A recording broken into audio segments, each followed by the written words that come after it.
Donc je suis Manuelle Gautran, architecte. J'ai fait mes études à l'école d'architecture de Montpellier. J'ai été diplômée en 85, je pense. Et ensuite, j'ai travaillé dans différentes agences et puis j'ai assez vite voulu m'installer et travailler pour moi-même. Et donc j'ai créé mon agence en 91. Je dois avouer que très vite, quand j'ai démarré, je me suis inscrite à des concours publics et j'ai eu la chance d'être retenue très vite aussi à quelques concours culturels, dont la construction de cinéma à Villefontaine pour la mairie de Villefontaine. Donc c'est les cinémas municipaux. C'est un concours que j'ai donc gagné, j'ai eu la chance de le gagner. Après, j'ai enchaîné quelques autres concours que j'ai également gagnés. Et du coup, j'ai eu très jeune les albums de la jeune architecture. Disons, au bout de 2-3 ans de projet et d'agence, j'ai eu les albums de la jeune architecture. Et je pense que c'était à l'époque et c'est encore un tremplin qui est assez extraordinaire parce qu'on est reconnu comme étant vraiment une agence pleine de promesses. Et ça donne un accès à la commande qui est facilité, ça donne la possibilité de faire quand même des concours publics. Je suis vraiment née de la commande publique et je lui ai une grande reconnaissance.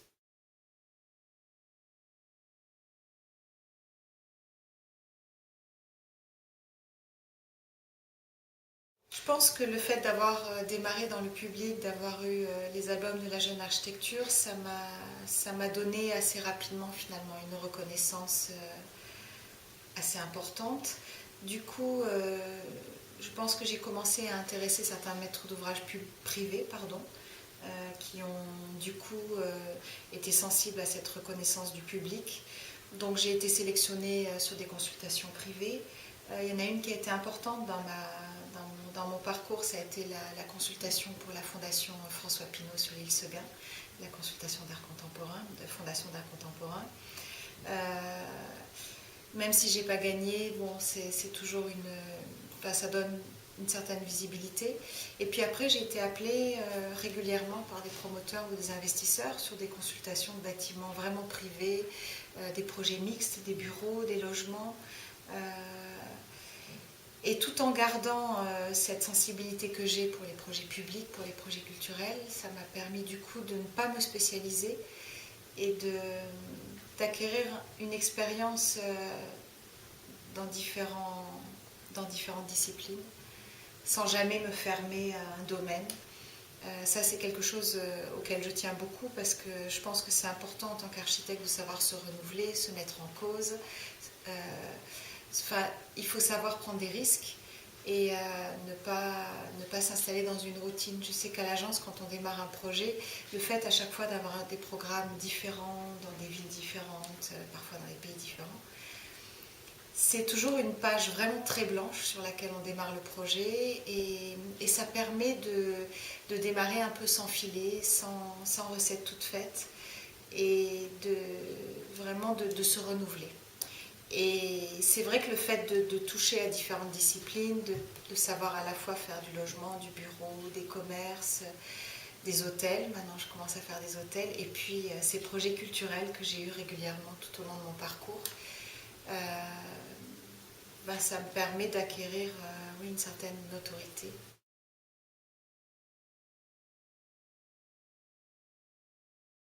Je pense que si on parle d'étapes importantes dans mon parcours, le projet de Citroën sur les Champs-Élysées a été important. Là aussi, quelque part d'ailleurs, c'était un projet privé pour le groupe Citroën, Peugeot Citroën. Ça a été un projet important pour moi parce que très complexe sur les Champs-Élysées. J'ai pu vraiment évidemment exprimer tout ce que je savais faire et je suis arrivée au bout du projet malgré les difficultés. Je pense qu'il a été presque plus beau que dans les esquisses. Donc voilà, je suis arrivée à bout de ce challenge. Ça, c'était un projet important pour l'agence. Après, en vrai, il y en a plein d'autres. Il y a le musée d'art moderne de Lille à Villeneuve-d'Ascq. J'ai beaucoup apprécié travailler sur la question d'un musée, du rapport de l'architecture à des œuvres. Finalement du rapport entre l'architecture et l'art. Ensuite, il y a eu le gros projet de la Gaîté Lyrique qui nous nous a occupés pendant plusieurs années à l'agence, donc, qui est en plus un programme assez atypique, hein, une sorte de plateforme pour les cultures numériques, mais très ouvert à toutes les disciplines autour du numérique, c'est-à-dire les arts numériques, mais aussi les musiques, le théâtre, la danse, etc. Et c'est un projet aussi qui est en même temps ouvert aux artistes et au public. C'est un projet que je continue de suivre en plus parce que je connais très bien la délégation de service public qui est maintenant à la gestion du bâtiment. Oui, donc ça a été une étape importante pour l'agence. Et puis aussi des projets comme les bureaux que j'ai construits à Saint-Étienne, entre autres qui accueillent les services de Saint-Étienne Métropole, donc de la ville. Ça a été un projet important parce que c'est une ville qui avait besoin de ce renouveau dans le quartier près de la gare. J'ai eu la chance de gagner le premier concours qui y a été lancé pour justement amorcer ce renouveau. Donc il y avait un côté assez emblématique dans le projet. Et en même temps, l'équation financière était serrée. Et c'était intéressant de travailler sur un sujet qui mêle une ambition urbaine importante, des questions d'usage et d'écologie importantes, et en même temps des coûts extrêmement serrés. On sait qu'à ce moment-là, on doit rester concis dans ce qu'on exprime. C'est une aventure de plusieurs années, à chaque fois avec des clients différents, souvent dans une ville différente. Et donc c'est quand même une aventure qui nous absorbe beaucoup et qui nous marque parce que c'est pas juste 6 mois, c'est quand même 4, 5, 6 ans.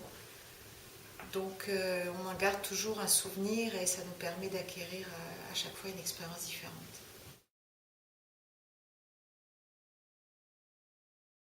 Oui, en ce moment, je travaille sur plusieurs sujets. Un des sujets qui nous occupe beaucoup en ce moment, c'est les cinémas qu'on construit pour Gaumont-Pâté, place d'Alésia à Paris. On est en phase chantier.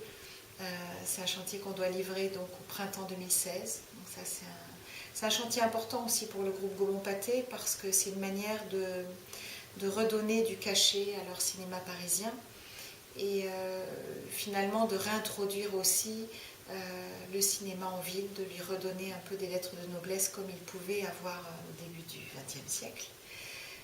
Donc je pense symboliquement c'est un projet important pour le groupe et puis pour moi aussi bien sûr parce que j'explore au travers de ce projet évidemment la question du cinéma en ville mais aussi de sa possibilité d'être très accueillant, de travailler sur un projet comme un projet culturel qui développe des salles, bien sûr, mais aussi des tas d'espaces autour où on peut avoir envie de rester, de passer du temps, de rester après le film, de venir bien avant, voilà, de se promener. Donc c'est aussi c'est une balade dans un film au moment du film, mais on veut aussi que ce soit une balade architecturale et puis urbaine parce qu'on a créé un grand atrium qui donne sur la place d'Alésia.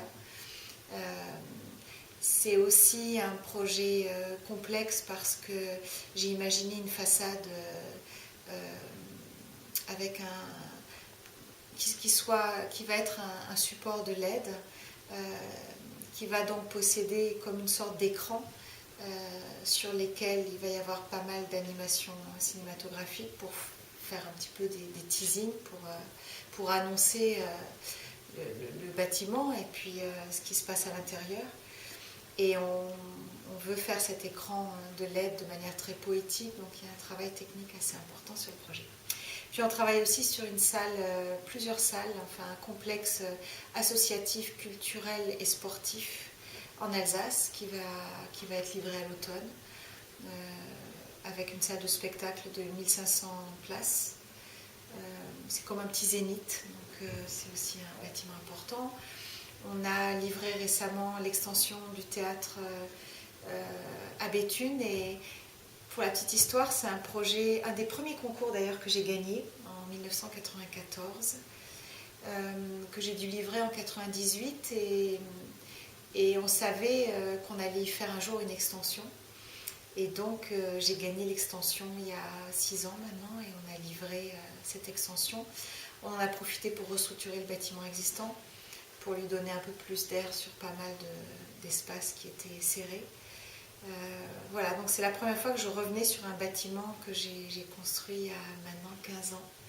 Et c'était intéressant de revenir sur une architecture qu'on a faite par le passé, de la restructurer, de l'étendre, etc.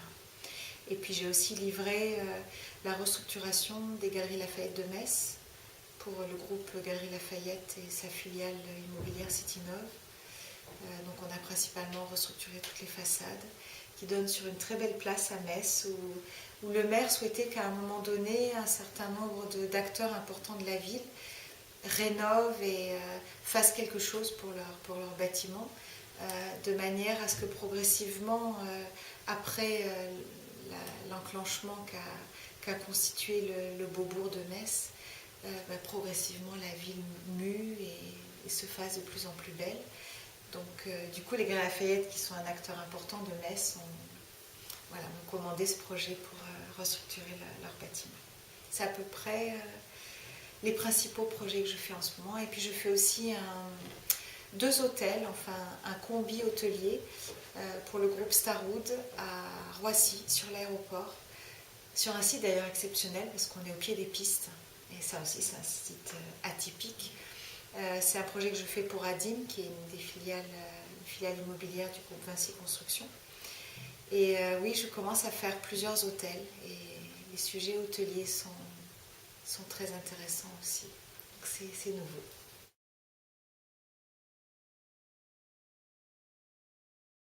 A priori comme ça, non. Il n'y a pas eu de moment de découragement dans mon parcours. Mais peut-être ça vient de mon tempérament. C'est vrai que je ne me décourage jamais, je suis tenace. Je pense que pour faire ce métier, il faut quand même avoir une forte dose de combativité, de ténacité et aussi d'optimisme. C'est un métier où rien n'est jamais acquis et c'est ça, je pense, qui fait aussi qu'on reste humble et on sait que voilà, tout est toujours à recommencer. Ça permet de rester quelque part très jeune dans sa tête. Donc des difficultés majeures, non, j'en ai jamais eu. Mais après, si on en vient à la question de la femme, c'est vrai qu'on voit peu de femmes architectes, on n'en voit pas assez, c'est sûr. Moi, je suis frappée parce que j'enseigne régulièrement. Il y a quasiment plus de filles que de garçons dans les écoles d'architecture. C'est quasiment 60% minimum de filles pour 40% de garçons, en tout cas dans les écoles parisiennes. Et c'est vrai que la première fois que j'ai enseigné, que j'ai vu toutes ces filles, je me suis dit, mon Dieu, mais qu'est-ce qui se passe? Parce qu'après, dans la profession, finalement, on en voit très peu. Donc je ne sais pas d'où vient cette perte entre la fin des études et la pratique. Mais c'est vrai que ça questionne.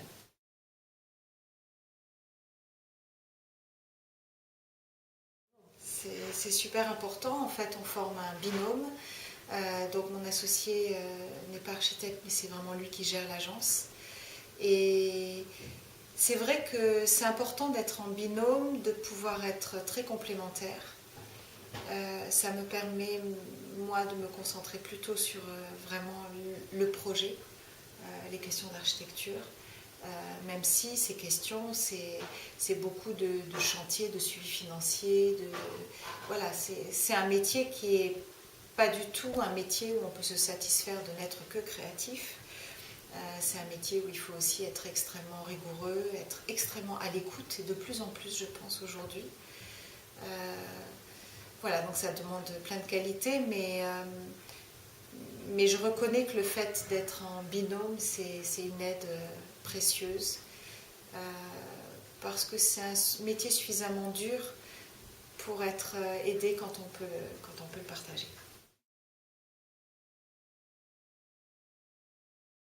Ah ouais, ça se passe super bien. Je pense que on est à peu près en moyenne entre 15 et 20 et j'ai beaucoup de filles architectes à l'agence quand même, parce que je pense que le fait d'être une femme donne envie, je pense, à beaucoup de jeunes diplômés de voir comment je fais. Donc j'ai beaucoup de filles, mais je tiens aussi à avoir beaucoup de garçons. Donc, mais là, enfin, je pense qu'au sein d'une agence comme la mienne, on est comme une famille, comme une grande famille, on partage beaucoup. Je sais forcément être très dur des fois parce qu'on doit être très exigeant. Les projets me le demandent et les clients me le demandent. Mais en même temps, je pense qu'il y a une vraie relation de confiance. Les architectes qui travaillent à l'agence se donnent beaucoup. Je pense que les projets auxquels on a accès sont des projets quand même passionnants. Donc c'est évidemment super intéressant de travailler sur des cinémas, sur un hôtel, sur des logements un peu atypiques, etc. Donc je pense que tout le monde à l'agence est en demande d'apprendre et je pense que je partage bien. C'est-à-dire je sais déléguer. On est vraiment dans l'échange, même s'il y a une discipline, même si on travaille beaucoup, même si on est tous super exigeants. Mais on est quand même dans l'échange et je pense qu'il y a une bonne ambiance.